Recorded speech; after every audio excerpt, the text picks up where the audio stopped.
Don't try to change that. I can take direction very well when but in this movie, for someone who's not as talented as I am to try to tell me how to act black or how to be this, how to be that way, because you're insecure, then I hate it. I tried to quit the movie 2 weeks before we even started shooting. Willie D Live. And when did you know that you had your own voice? Oh man, Def Comedy Jam. When I did this Comedy Jam, I started comedy in 92. I did Def Jam in 94, which is crazy because, some of those guys have done comedy for years and didn't get a chance to do Def Jam, or it took them years to get there. I know I leapfrog a lot of people. That's why I took it very serious.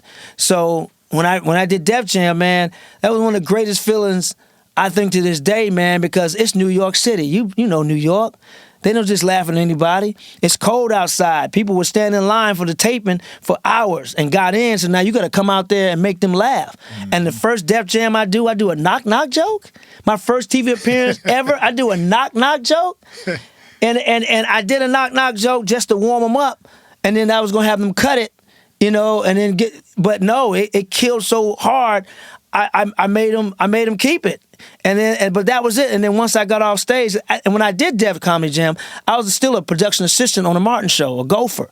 So I remember doing Def Jam. I remember the hug I gave Joe when I got done was like real, because he was proud, and I was like proud.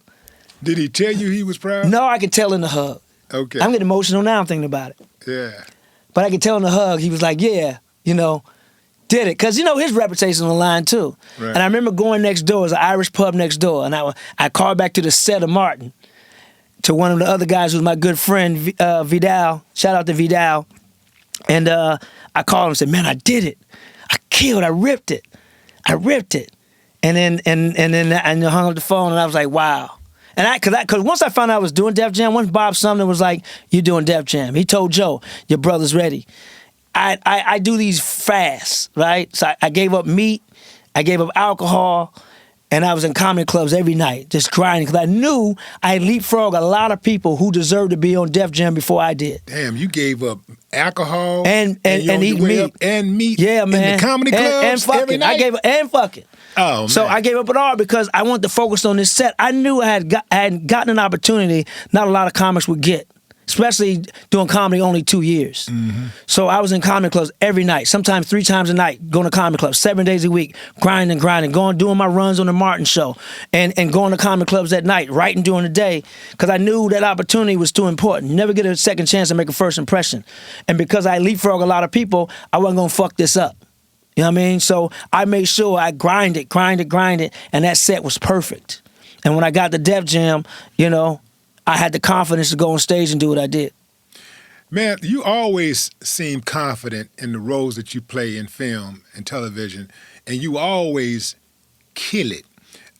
Every time I've watched I appreciate that. You always kill it. It's always right in pocket. It never looks like a stretch. It always looks natural.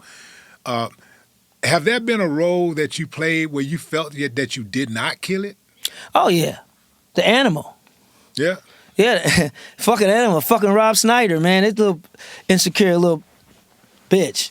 Yeah, I hated that movie. I hated doing it. I didn't like doing it. I couldn't wait for it to be done filming and everything, because I shouldn't have let him, but I was new in the game at the time and didn't want to rock the boat. And I wasn't allowed to be myself. If you're going to hire a comedian, you hire them because of what you like from them and what they did in an audition or what you've seen on stage. Don't try to change that. I can take direction very well but in this movie, for someone who's not as talented as I am, to try to tell me how to act black or how to be this, how to be that way, because you're insecure, then I hate it. I tried to quit the movie 2 weeks before we even started shooting, because we were doing rehearsal, and I saw in rehearsal that he was like, I'm like, yo, man, this ain't funny. This way, I know funny. I've done parts where people allow me to be me, and I can take direction. I don't want people to think, oh, you don't like taking direction. I love taking direction when I feel it's right. I can't sell something if I don't believe in it. And that role, because even in an audition, I did it the way it was scripted, and it was great. But when I got off script and they told me, do it your way, killed it. But then when Rob got to set and everything that I killed with in the audition, he was stamping out, trying to handcuff me. And I'm being respectful because he's number one on the call sheet, and he's one of the executive producers. So you got to kind of like, sometimes other ethnicities are they fear what comes natural to us. I think that's why we as a race are so, there's racism because there's ignorance and there's jealousy. We're some bad motherfuckers. We have to come through so much stuff. We are very resilient as a people. And whenever, no matter what you put on us, and still we rise. In the words of Maya Angelou, and still we rise. I don't give a fuck what you put us through. We gonna get through it, and we're gonna be great as a people. We're like, I say black people like air and water. We're gonna find a way in. Try to lock us out. We're going to find a way in. Because we're that resilient. That's the gift that God gave us as a people, because he knew how fucked up this world was going to be to us. So he gave us these extra talents. He gave us this resiliency. He gave us this strength. He gave us this wisdom and knowledge and the shit that come natural. Because we are great people. And we're his people. So in that movie, man, I just felt like I was handcuffed. Because somebody didn't want, somebody stealing scenes from them. So yeah, that movie I can't even watch to this day. And I had to calm myself down because people used to come up, oh, I love you in the animal. And I immediately used to attack it. Like, oh, I hate that movie, da-da-da. No disrespect to the movie because I have the opportunity to work. Adam Sandler, shout out to Adam Sandler because he's the one who actually put me in the movie. So no disrespect to them. It's just the working process was not good on that particular project. And I did not like it, and I don't mind voicing it. I don't hide behind shit. I'm not fake. I'm not phony. You get me, I keep it a buck. And that was probably the worst experience I ever had in any type of production I've ever been in, only because of one person. The rest of the crew, director, they were all great. All great. It was that one little dude, Rob Schneider, who made it miserable. And I'm mad at myself, really, not him, for allowing me to allow that to happen. So I blame me. I don't blame him. I blame me because I took that shit.